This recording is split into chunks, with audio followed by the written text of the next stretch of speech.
Étudiants et ouvriers n'ont pas fini de se côtoyer dans les couloirs de la fac. Un an de travaux commencé en février dernier et qui devrait durer jusque début 2011. En attendant, les étudiants déménagent de salle en salle, contournent les grillages, mais poursuivent les cours malgré tout. Un vrai casse-tête pour l'entrepreneur des travaux.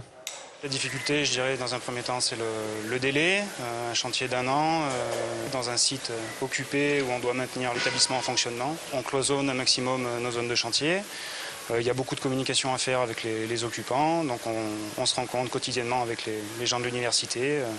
On les informe des zones où on est en travaux, les zones qu'on libère, etc. En mai dernier, une salle polyvalente a été livrée ainsi que la scolarité, entièrement relookée. Les labos tout neufs n'attendent plus que leurs premiers utilisateurs qui devront patienter en revanche un peu plus longtemps pour se restaurer à la fac. La cafétéria devrait être prête à la rentrée. Un coup de jeune pour la modique somme de 13 millions d'euros. 11 sont issus du plan de relance du gouvernement. Candidate à l'autonomie de son patrimoine, l'Université d'Auvergne a elle-même tiré 1 million d'euros de ses fonds propres pour un chantier qui lui tenait à cœur. Ces bâtiments étaient un petit peu sévères, si vous voulez, puis un peu sombres. Et donc, on a pris l'avis, bien entendu, des utilisateurs, que ce soit pour les lieux de réunion, d'enseignement ou les laboratoires de recherche.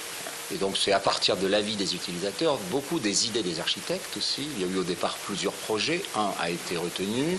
Et je dois dire qu'après, il y a toujours là une discussion quotidienne au cours de la réalisation des travaux entre utilisateurs et bâtisseurs, et de façon à ce que ce soit pour le mieux. Autre grand rendez-vous du chantier Henri Dunant, c'est la réfection de son auditorium actuellement en désamiantage. Et puis en 2014, une autre série de travaux pourrait intervenir autour de nouveaux bâtiments dédiés cette fois à la recherche.